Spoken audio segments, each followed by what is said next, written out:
पढ़ना चाहते हो तो अपने बाप से पूछो, अपने माता से पूछो। नमस्कार दोस्तों, तो आखिर किस तरह के चैलेंजेस, किस तरह की चुनौतियां नीतीश कुमार के सामने है, इसमें बहुत बढ़िया एक पीस संतोष सिंह और दीपांकर घोष ने इंडियन एक्सप्रेस में लिखा है।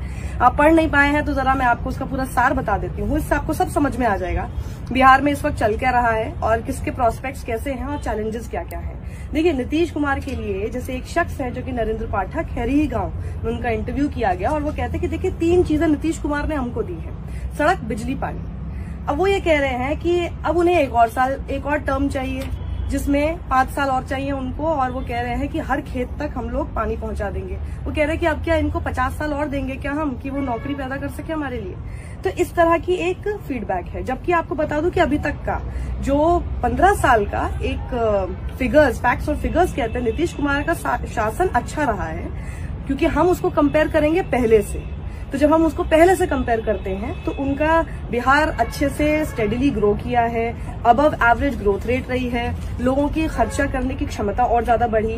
कई लोग कहते हैं कि भ्रष्टाचार की खबरें सामने ज्यादा नहीं आई थी, कानून व्यवस्था बहुत ज्यादा बेहतर हुई थी, पब्लिक इंफ्रास्ट्रक्चर बहुत ज्यादा हुआ था, और एवरेज ग्रोथ रेट पिछले 15 साल में 11% से ज्यादा रिकॉर्ड किया गया है, क्योंकि इस दौरान construction, telecommunication, secondary, tertiary sectors वगैरह में जो डेवलपमेंट है वो बहुत हुआ है। लेकिन उसके बावजूद, ये बहुत बड़ा लेकिन अब है, उसके बावजूद ऐसा क्या है कि लोगों के मन में अभी भी ऐसा लग रहा है कि नीतीश कुमार के लिए बहुत आसान नहीं होने वाला, क्योंकि अगर इतने अच्छे फैक्ट्स एंड फिगर्स हैं तो किसी के लिए भी बहुत स्मूथ सेल होनी चाहिए, पर ऐसा लग नहीं रहा है। तो बहुत मिनिमल इंडस्ट्रियलाइजेशन हुआ और बहुत ही पुअर सोशल इंडिकेटर्स सामने आए हैं। अब आप जैसे देख लीजिए, 2016 से 17 के अंत होते होते अगर टोटल फैक्ट्रीज 3531 थी, उनमें से ऑपरेशनल यानी काम करने वाली चालू स्थिति में सिर्फ 2900 ही थी।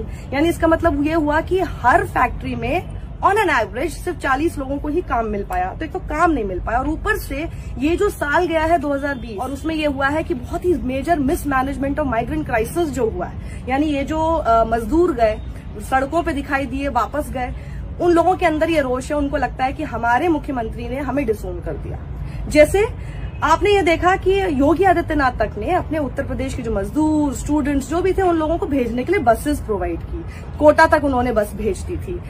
नीतीश कुमार ने ऐसा नहीं किया अपने लोगों के लिए। तो लोगों के अंदर ये हुआ कि हमको इन्होंने छोड़ दिया, हमारे बारे में इन्होंने सोचा नहीं, हमें इन्होंने यहाँ तक कि वापस रखने के लिए भी कुछ नहीं सोचा। यहाँ तक कि एक जेडीयू लीडर इनको, दोनों कॉरेस्पॉन्डेंट्स को बताते हैं कि हमारे इतने बताइए माइग्रेंट लेबरर्स यहाँ पर आए, अभी आपका इलेक्शन भी होने वाला था, तो कोशिश करनी चाहिए थी कि इनको होल्ड बैक करो ताकि ये लोग आपके लिए वोट करके तो जाते। लेकिन किसी को कोई इंटरेस्ट ही नहीं है, किसी को कोई दिलचस्पी नहीं है, अपनी अपनी जगह पे ये लोग वापस लौट गए हैं। इनको यहाँ रहने का कोई मतलब नहीं है, मन भी नहीं था कि हम लोग यहाँ पर इलेक्शन के दौरान तक रुके। साथ ही अब जैसे उमेश सिंह है, राजपूत वोटर हैं और जगदीशपुर से हैं और एनडीए को सपोर्ट करते आए हैं, वो ये कह रहे हैं कि इन्होंने एम्प्लॉयमेंट जनरेशन के लिए कुछ नहीं किया, मतलब नौकरियां बनाने के लिए। जैसे नीतीश कुमार खुद ही बोल चुके हैं 15 साल में 6 लाख नौकरी, उन्होंने अपना आंकड़ा दिया है कि 6 लाख नौकरी था, तो ये बहुत ज्यादा नहीं है। और वो कह रहे हैं कि एम्प्लॉयमेंट जनरेशन के बारे में इन्होंने कुछ नहीं किया, प्लस इन्होंने 40 लाख आपके जो मजदूर यहाँ आए उनको वापस रखने के लिए आपने कुछ नहीं किया। तो वही बात जो कि जेडीयू लीडर मान रहे हैं, वही बात देखिए वहां का वोटर भी मान रहा है। वहीं पर आप एक कॉन्स्टिट्यूएंसी देखिए जो कि रिजर्व्ड है, फुलवारी, वहां की जो दलित महिलाएं थी उन्होंने बहुत बढ़ चढ़ के 2015 में नीतीश कुमार के लिए वोट किया था 2 वादों पर, एक तो जो आरक्षण को लेकर वादा था और साथ ही शराबबंदी को लेकर। अब वो ये कहती हैं, वही सब दलित महिलाएं, कि ये तो अभी हमारे लिए और ज्यादा बुरी स्थिति हो गई। क्यों? क्योंकि ये जो शराबबंदी है सिर्फ कहने को है, कागजों पर है, कानून में लिखा हुआ है, लेकिन असल में क्या हो गया कि अवैध तरीके से शराब की बिक्री और ज्यादा बढ़ गई है और इस वजह से उसके रेट और ज्यादा हो गए हैं। और सबसे बुरा हाल तो ये हो गया है कि ये घर तक डिलीवर हो रही है, मतलब होम डिलीवरी सर्विस हो रही है इस शराब की। वो ये कह रही है, एक ममता देवी नाम की देखिए महिला है, वो ये कह रही है कि दिक्कत अब आप ये देखिए, पहले क्या होता था कि कम से कम मेरा पति अगर बाहर से शराब पीकर आता था तो मैं अपना घर का दरवाजा बंद कर देती थी, उसको बाहर ही लॉक कर देती थी कि वो बाहर ही रहे। अब तो वो घर में बैठ के पी रहा है, मेरे लिए तो और ज्यादा बुरी स्थिति हो गई। और यही जो मिसमैनेजमेंट ऑफ एडमिनिस्ट्रेशन हुआ है ना, इसी चीज को शायद तेजस्वी यादव ने पकड़ लिया और उन्होंने अपना एक ताने के रूप में नारा बना दिया, थक गए नीतीश कुमार। तो दूसरा जो एक और फैक्टर बहुत मेजर है, ये तो जनता के बीच में हो गया, दूसरा मेजर फैक्टर हो गया जो कि ये सब पार्टीज का जो वोट शेयर होता है उस पर डिपेंड करता है, वो है एलजेपी फैक्टर। एलजेपी इनके साथ है नहीं 5 to 8% उसका वोट शेयर, और वो एक स्पॉइल स्पोर्ट की तरह प्ले कर सकती है। 143 सीटों पर वो लड़ रही है, जबकि वो बीजेपी के खिलाफ सिर्फ 5 सीटों पर है। इससे वो जेडीयू को नुकसान पहुंचा सकती है।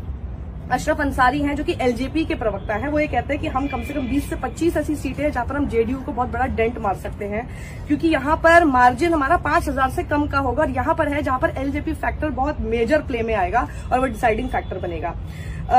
तेजस्वी यादव की तरफ से, आरजेडी की तरफ से कहा जाता है कि देखिए हम लोगों ने ये चीज वर्कआउट की थी और इसी पर वो लोग सबसे ज्यादा बात कर भी रहे हैं नौकरियों पे। उन्होंने देख लिया है कि बेरोजगारी बहुत बड़ा इशू है, नौकरी नहीं मिल पा रही है युवाओं को, उससे लोग बहुत ज्यादा फ्रस्ट्रेटेड हैं, उसी को उन्होंने एड्रेस किया। उन्होंने कहा हमने देखा कि 4.5 लाख पेंडिंग वैकेंसी है जो कि बिहार सरकार में है, तो यानी 5.5 लाख वैकेंसीज और हमें बनानी पड़ेगी ताकि हम नेशनल एवरेज को मैच कर सके। इसी के बाद हम लोगों ने ये नारा दिया और ये हमने वादा किया कि हम 10 लाख नौकरियां देंगे। बीजेपी और जेडीयू और आरजेडी फाइनल जब किसी चीज पर सोचती है और अपने बारे में सोचती है कि हाँ हमारी शायद इस वजह से जीत हो सकती है, वो फाइनली फिर वही चीज आ जाती है जो सिर्फ स्टेज पर आपको सुनाई नहीं देता, लेकिन पीछे से बैकडोर से यही सब चीजें काम करती है और इसमें आप लोग फंसते हैं, आप लोग ये सब चीजें काम कराने पर मदद करते हैं। वो है कास्ट और रिलीजन पॉलिटिक्स। आखिरी उम्मीद इसी बात पर है क्योंकि बीजेपी को लगता है कि उसके साथ अपर कास्ट यानी उच्च जाति के और भूमियार और कुछ हिस्सा नॉन यादव ओबीसीज का है। जेडीयू को लगता है कि लोअर कास्ट, महादलित और इकोनॉमिकली बैकवर्ड क्लासेस उनके साथ है। साथ ही आरजेडी का एमवाई फैक्टर है, मुस्लिम यादव फैक्टर है। इनका यह मानना है कि अभी तक ये हमेशा देखा गया है कि इन तीनों में से जिसका भी 2 का मिक्सचर है वही जीता है, फिर चाहे वो 2010 में जेडीयू और बीजेपी को मिलाकर एनडीए की सरकार रही हो या फिर 2015 में जेडीयू और महागठबंधन की सरकार रही हो, ये दोनों का मिश्रण होता है। तो इस 3 में से 2 भी अगर किसी के साथ मिल गए तो उनका मिश्रण हो जाएगा और इसी को लेकर बीजेपी अभी सबसे ज्यादा उम्मीद लगाए बैठी है कि शायद यही फैक्टर है जो कि हमारा काम करेगा। लेकिन एलजेपी की वजह से नीतीश कुमार खास तौर पर नाराज चल रहे हैं क्योंकि खुले तौर पर बीजेपी एलजेपी चिराग पासवान के खिलाफ कुछ भी नहीं बोल रही है, ना अपनी रैलियों में बोल रही है। अमित शाह भी ये बात बोल चुके हैं कि जैसे ही जब इलेक्शन का परिणाम आएगा उसके बाद ही इस पर डिसीजन होगा कि आखिर एलजेपी को हमको सरकार में रखना है या नहीं रखना है, इसलिए उससे पहले तक वो कुछ नहीं बोल रहे हैं। इसी पर नीतीश कुमार को भी अच्छा नहीं लग रहा है क्योंकि खुलकर आप हमारे सपोर्ट में नहीं आ रहे हैं, खुलकर आप उनके खिलाफ नहीं बोल रहे हैं। तो नीतीश कुमार को लग रहा है कि एक बी टीम की तरह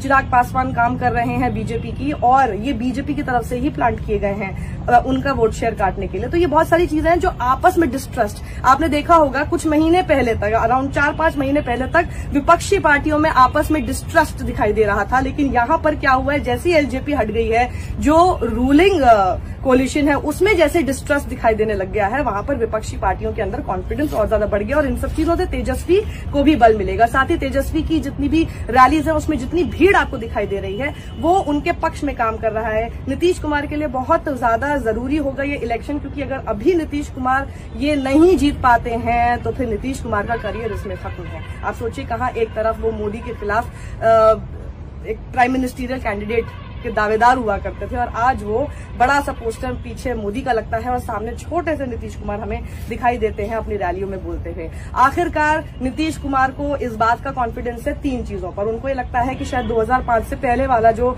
एक लालू राज था वो शायद लोग नहीं एक्सपेक्ट करते, नहीं चाहते, इस वजह से चाहे वो कितने नाराज भी हो, कितनी भी गाली देती हो, तो वो उनको शायद वोट कर ही देंगे।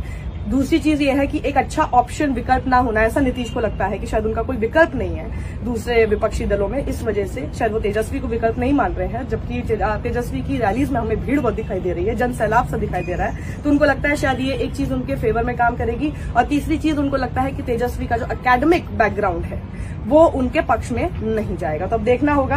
अभी तक अगर आपने बिहार इलेक्शन को ज्यादा फॉलो नहीं किया तो मोटा मोटा तौर पर मैंने आपको सारी बातें समझा दी हैं। इतना आपने देख लिया अगर इस वीडियो में सब समझ में आ जाएगा कि आखिर किस किस चीज पर क्या क्या मैटर कर रहा है, क्या क्या चुनौतियां लोगों के सामने हैं, क्या क्या लोगों के फेवर में काम कर सकता है। ज्यादा से ज्यादा लोगों के साथ इसको शेयर कीजिए। Bihar election in just a few minutes for you. Thank you.